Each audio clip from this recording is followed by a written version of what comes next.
도널드 트럼프 전 대통령이 매우 대담한 움직임을 앞두고 있다는 정보가 흘러나오고 있습니다. 미국 특수부대가 페르시아만의 작은 섬인 카르그 섬에 발을 들일 준비를 하고 있다는 첩보입니다.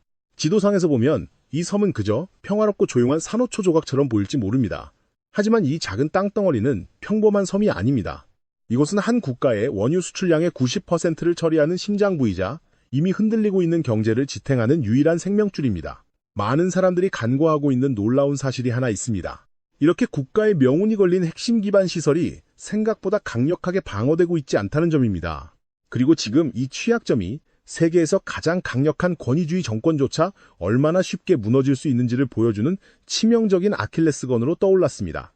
오늘 우리는 중동의 지형을 송두리째 뒤흔들 수 있는 이 단 하나의 움직임에 대해 깊이 파헤쳐 보겠습니다. 미국이 왜 자꾸만 이란 깊숙한 곳으로 특수부대를 보낼 생각을 하는지 제대로 이해하려면 먼저 그 나라 경제의 척추인 석유부터 살펴봐야 합니다. 이란은 세계 4위 수준인 약 280억 배럴의 확인된 원유 매장량을 깔고 앉아 있습니다.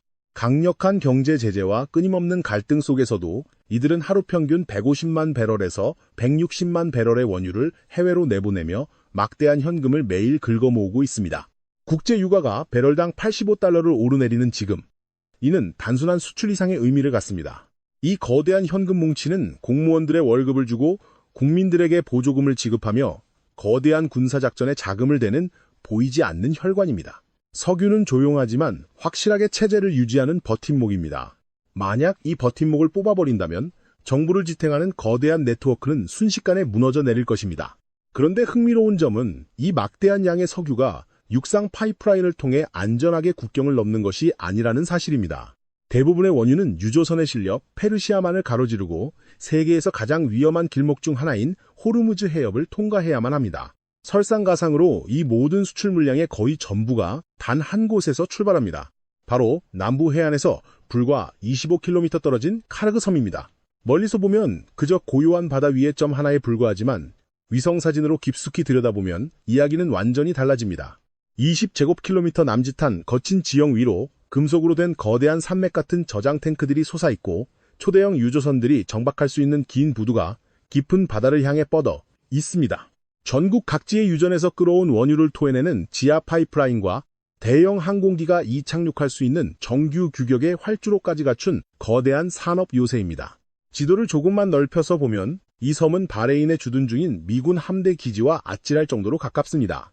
카타르와 사우디아라비아의 해안선이 육안으로 보일 정도이며 걸프해를 장악하고 있는 미군에게는 말 그대로 엎어지면 코 닿을 데 있는 거리입니다. 카르그 섬의 역사는 단순한 전쟁의 상은 그 이상을 품고 있습니다.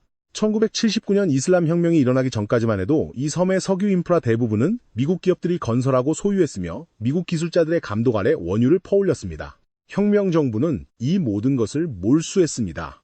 그리고 지금 과거의 자산이 빼앗겼던 다른 역사적 사례들처럼 공격자들은 이곳을 파괴하는 대신 온전하게 되찾아 통제권을 주려는 새로운 기회를 엿보고 있습니다.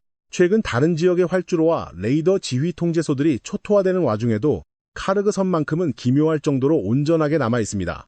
이는 단순한 자비가 아니라 철저하게 계산된 전략의 결과입니다. 과거 이란-이라크 전쟁 당시 전투기들이 이 섬과 주변 유조선들을 무차별적으로 폭격했던 유조선 전쟁 시기가 있었습니다. 당시 보험료는 천정부지로 치솟았고 선원들은 목숨을 걸고 항해해야 했지만 결국 섬의 시설은 복구되었고 수출은 멈추지 않았습니다. 폭탄에 쏟아붓는 것만으로는 시스템을 완전히 붕괴시킬 수 없다는 것을 역사가 증명한 셈입니다. 그렇기에 이번에는 과거처럼 폭탄으로 섬을 평평하게 만들어버리는 대신 정예 병력을 투입해 섬 전체를 온전하게 장악한다는 훨씬 더 정교하고 치명적인 계획이 논의되고 있는 것입니다. 육지에서 멀리 떨어진 작고 고립된 섬이라는 지리적 특성은 이러한 기습작전을 충분히 가능하게 만듭니다. 바레인에 본부를 둔 미국 제호함대는 매일같이 걸프해를 순찰하고 있으며 수천 명의 수병과 최첨단 전투기를 실은 항공모함 전단이 끊임없이 교대로 이 해역을 지나갑니다. 이는 섬을 장악하기 위한 첫 번째 단계가 이미 완벽하게 준비되어 있다는 것을 의미합니다. 압도적인 공중 장악력이 확보된 상태에서 수륙 양용 강습 훈련을 받은 해병대와 헬리콥터를 탄 특수부대가 어둠을 틈타 통신 허브와 통제센터를 장악하는 장면은 더 이상 영화 속 상상에 머물지 않습니다. 단 몇 시간 만에 이 작은 섬은 본토의 석유 네트워크로부터 완전히 단절될 수 있습니다. 하나의 작은 점을 통제함으로써 거대한 대륙의 숨통을 조이는 역사상 가장 극적이고 효율적인 포위망이 완성되는 것입니다. 이 작은 섬이 본토의 네트워크와 단절되는 순간 진정한 충격은 군사적 타격 그 자체가 아니라 그 직후에 벌어질 경제와 사람들의 삶의 붕괴에서 시작됩니다. 물론 이란 정부도 카르그 섬이 마비될 경우를 대비해 완전히 손을 놓고 있었던 것은 아닙니다. 2011년 이란은 페르시아만 수출 터미널에 대한 절대적인 의존도를 줄이기 위해 고래 자스크 파이프라인을 개통했습니다. 호르무즈 해협의 좁은 바다를 거치지 않고 5만만의 자스크 항구로 원유를 직접 보내는 이 우회로는 서류상으로는 하루 100만 배럴을 운송할 수 있다고 기록되어 있습니다. 하지만 현실은 전혀 다릅니다.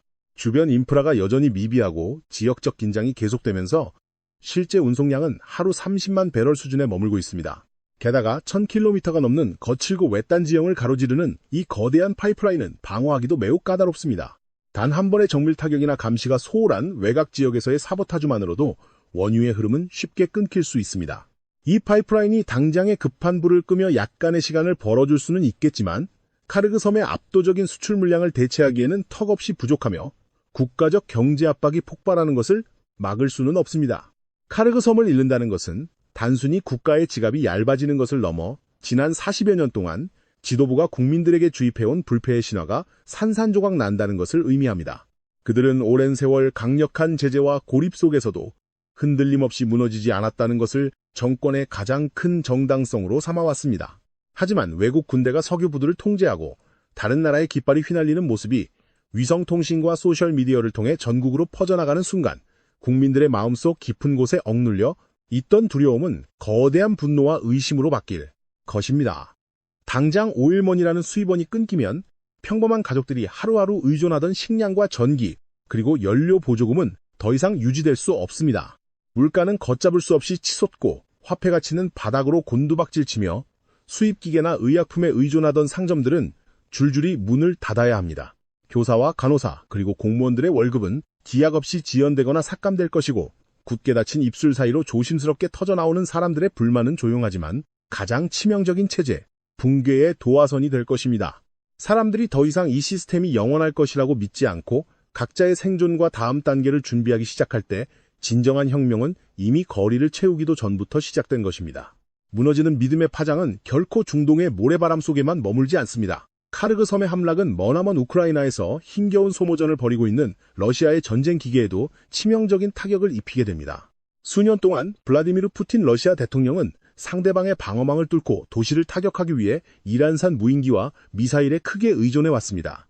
발전소를 파괴하고 기반시설을 위협하던 수천 대의 샤헤드 드론은 이란에 막대한 석유 자본이 있었기에 끊임없이 생산될 수 있었습니다. 석유 수출 대금이 마르고 부품 수급이 끊겨 공장 가동이 멈추면 푸틴은 당장 가장 중요한 무기 공급처 중 하나를 잃게 되고 이른바 권위주의 국가들의 군사적 연대는 급격히 힘을 잃게 될 것입니다. 이와 동시에 중동 전역에서 이란의 자금과 무기에 기대어 유지되던 이라크, 시리아, 레바논, 예멘의 수많은 무장단체들 역시 생명줄이 끊기며 작전 수행에 심각한 제약을 받게 됩니다. 그들이 만들어내던 힘의 공백이 생긴 자리를 차지하기 위해 주변 강국들이 발빠르게 움직이기 시작하면서 중동의 세력 균형은 완전히 새롭고 예측 불가능한 국면을 맞이하게 될 것입니다.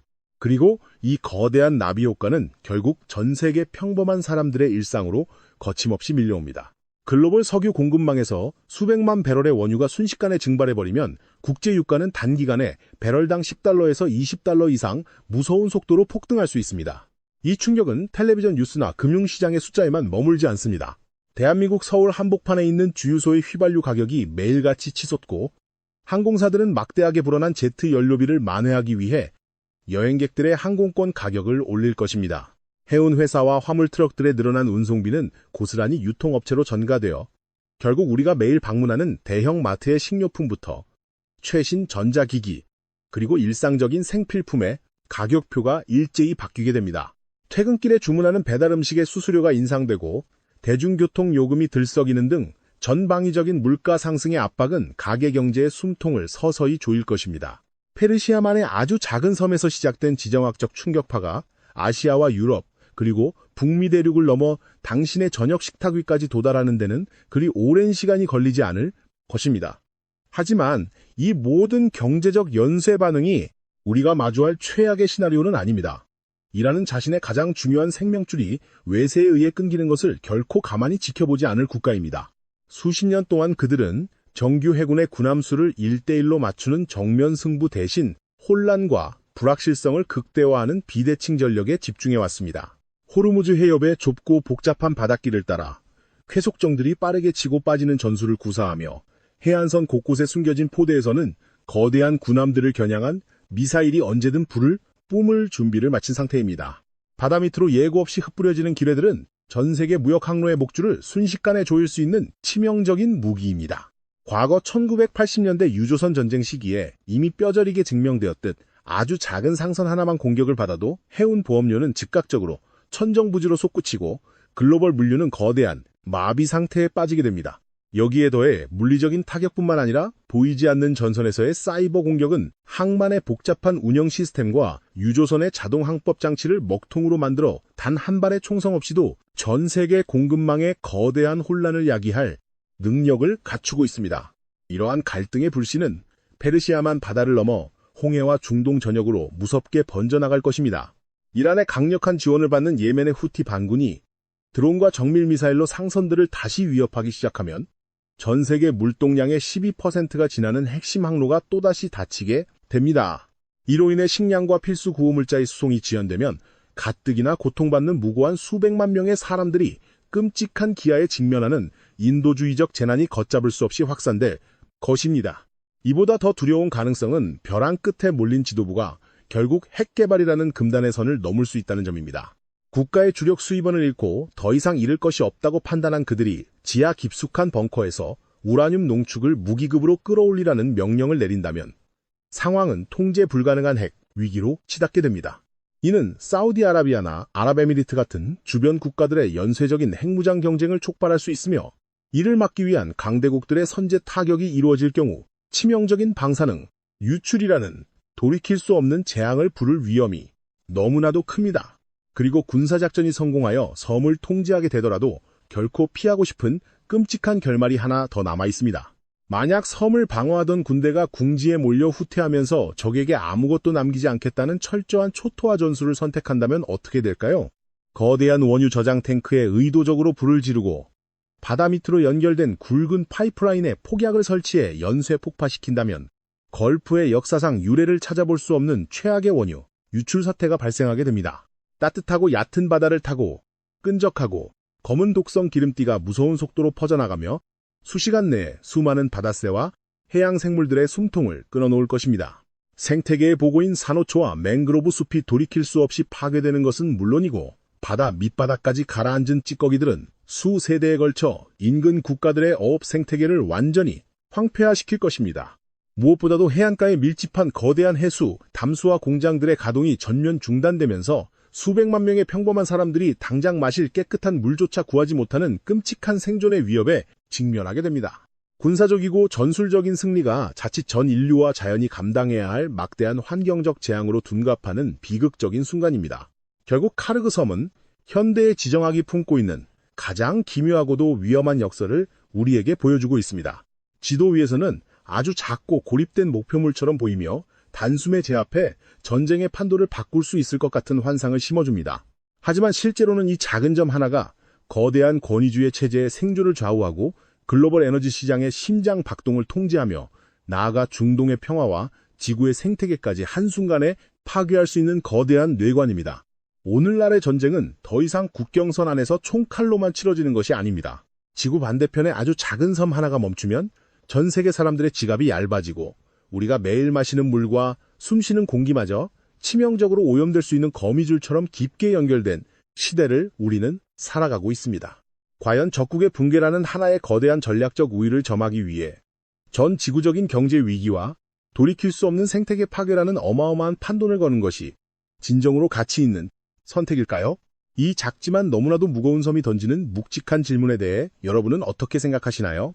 여러분의 깊이 있는 생각과 다양한 의견을 댓글로 자유롭게 남겨주시기 바랍니다. 오늘 준비한 다큐멘터리가 복잡하게 얽힌 세계를 이해하는데 새로운 시각을 제공했다면 채널을 구독하시고 좋아요를 눌러주시면 대단히 감사하겠습니다. 앞으로도 날카로운 시선과 깊이 있는 분석으로 국제 정세의 숨겨진 이면을 생생하게 전달해드리겠습니다.